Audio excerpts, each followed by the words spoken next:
simple question to all of you, that why two children, why two kids are different. And for example, I have two kids, same parents, same school, same environment, everything is same. Our thought process is same because both the kids are not different for both of us, for myself or for my wife. Why are they different?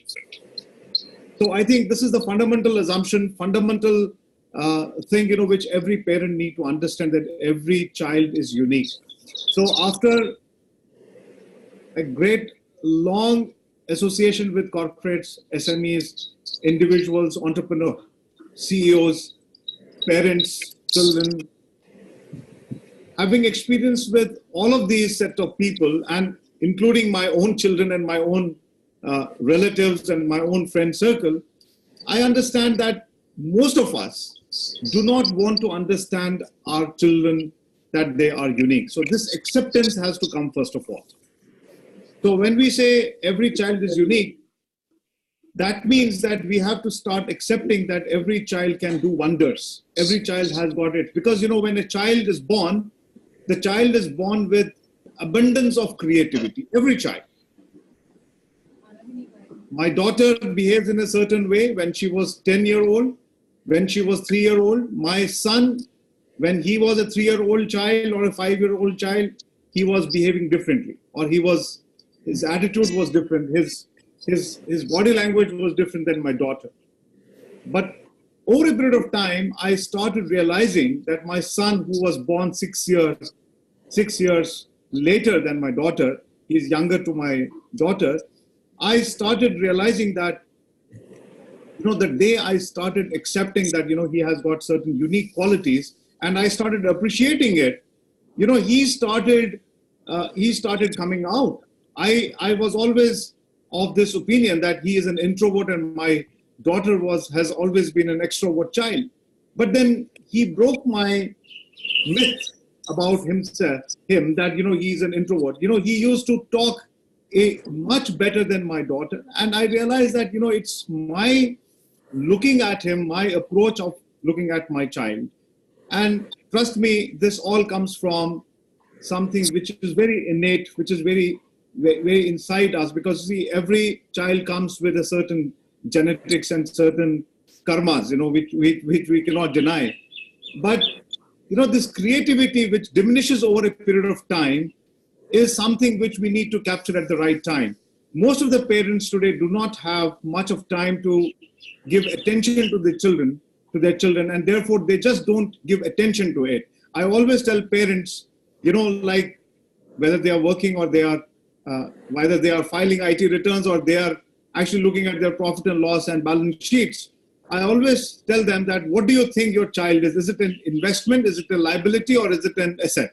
Now, when we say balance sheets and there is an asset and liability, most of the parents, in the back of their minds, they think that it's a liability because we have to train them, we have to educate them, we have to really get them married, we have to educate them. And there are some positive mindset people who think that it's an asset. We have to really, this is an asset, which we have already created, from the day they are born. So it's all about parents understanding, looking at children. This is one side of thought process which I have been living my life through. So with this, I just wanted to share with all of you that, about 7 years back, I did my Creativity Foundation of South Africa. I did my certification. I was very much interested to understand the psyche of a human mind, especially the children and the different people in industry, in all walks of life. So there is something called, most of you must be aware that we have a very small brain, about, if you weigh it, is about 400 grams, and it has got a left side and a right side of our brain. Now this left side and the right side of a brain, when a child is born, is full of creativity, and the thinking preference starts getting inculcated in the mind of a child. Now this comes from what is around you, what is around that child, what kind of family, what kind of parents, what kind of friends, what kind of people coming and going out of their house, how people or teachers or their peers, they treat them. they start forming an opinion, they start forming a certain class of mind, which is called as a mindset. So the creativity, the prodigy, for example, how do these prodigies come out, and why do they, and how do they do miraculous things at a very small age? I think this is because of two reasons. One is that they are blessed. Second is they are taught like that. They have an environment. A musician, for example, a mother is a musician or she's a dancer, a daughter or a son will look at that environment, and they will, if husband and wife are fighting, they will evolve like that. So, the left brain and right brain is very important. Even if your child is 10-year-old, 5-year-old, or maybe 18-year-old or 22-year-old, this understanding the child's brain is very important, or anybody's brain for that matter. And I always believe that if this profiling is done for both parent and the child, just for a simple reason that both of them should understand each other, there will be never a gap, in understanding each other. So just to give you a small brief about left brain and right brain, the way I have learned it, and I'm being coaching as a internationally certified NBI coach, apart from other leadership coaching which I'm doing, is that there are four sides of it. On the left side, there's an L1 and L2 side of the brain, and on the right side, there's R1 and R2. R2 and L1 are the upper side of the brain, and L2 and R2 are the lower side of the brain. Now, when we say left side of the brain, that is the first quadrant. Quadrant 1 of the brain is a realistic mind. It's a realist. The person is realist, or the child is realist. That means he is the most logical mind, the brain, gifted by God or brought up over a period of time. Now, 5-year child doesn't have any much of experience. But you see, there are certain parents at the very small age, they talk to their children in a certain way. I'm not talking about all decent families and well-to-do families. I'm talking about those families as well whose children are studying in government schools and who are not well-to-do families. There are some families who talk to their children in a very decent manner, very sophisticated manner, very humble manner. And there are some parents, who talk to their children in a very high-tone approach. So the child's brain on the left side, is basically a realist. If a child is L1 dominant, I call that child as a realist child. It's a truly logical mind. And the child who is L2 dominant, who has got an L2 dominance, is basically an organized child. If you see two children sitting together in a classroom or at home, my daughter is not as organized as my son, but she has got other talents. We need to understand that. So L1 is realist, which is truly, I would say analytical mind, and organizer is basically a mind which is preserver mind, who preserves things, who keeps things in order. This is the left brain. Right brain is basically, R1 is more of strategist mind. A child who is out of the box, who is strategist, who thinks through the mind, who thinks that, okay, I have to study like this. They don't just study, they have a plan to study. They have a strategy to score, right? So this is R1 mind, which is out of the box, and they are Imagineers. See, they're creative children. And on the other side, which is a quadrant 4, which is on the lower side of the right brain, is called empathizer.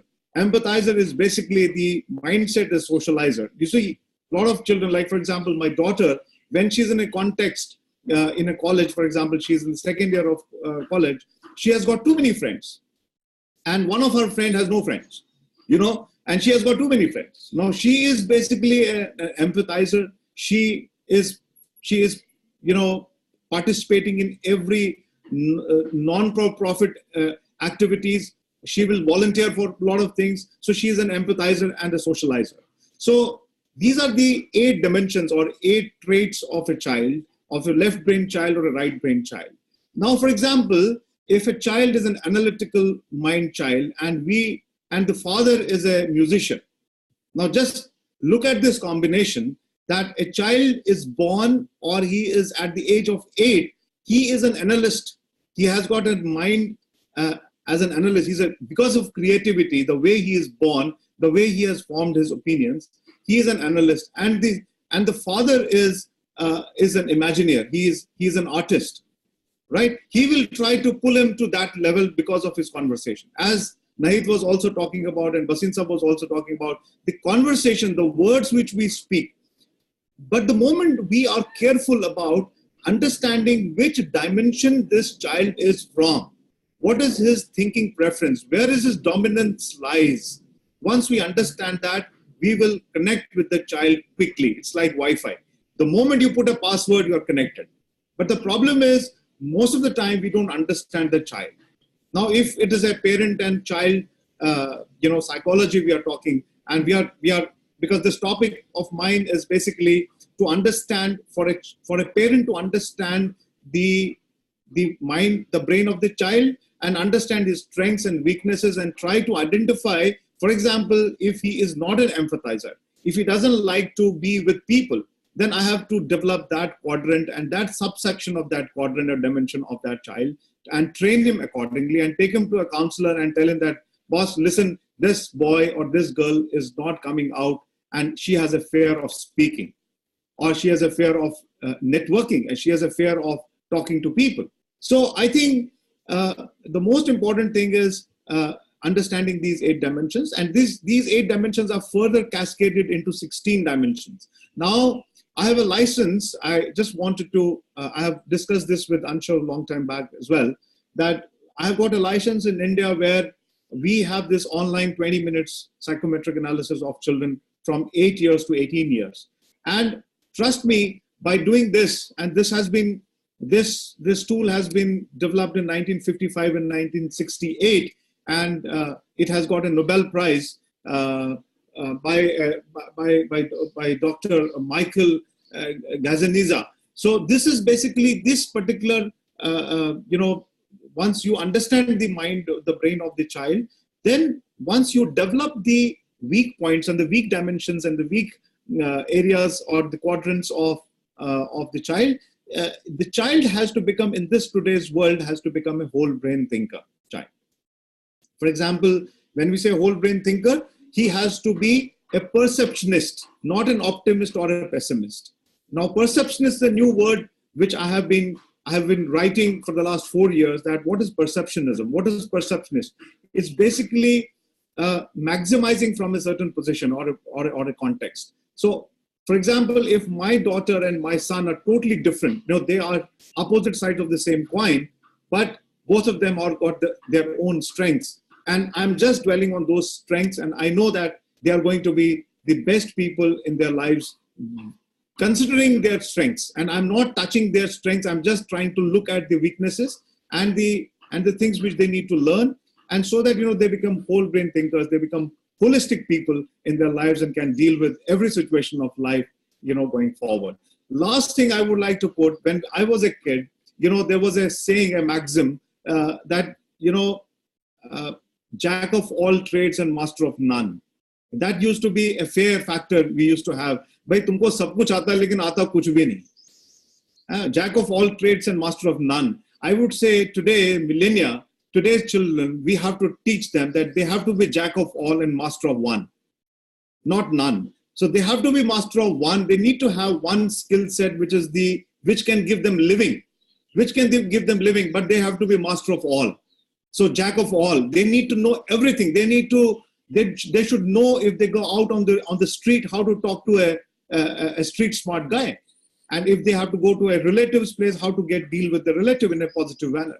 So I think this, I would just, put a stop to my conversation here to everyone, that let's try to build every child a jack of all and master of one. Thank you very much, guys. Thanks for this opportunity.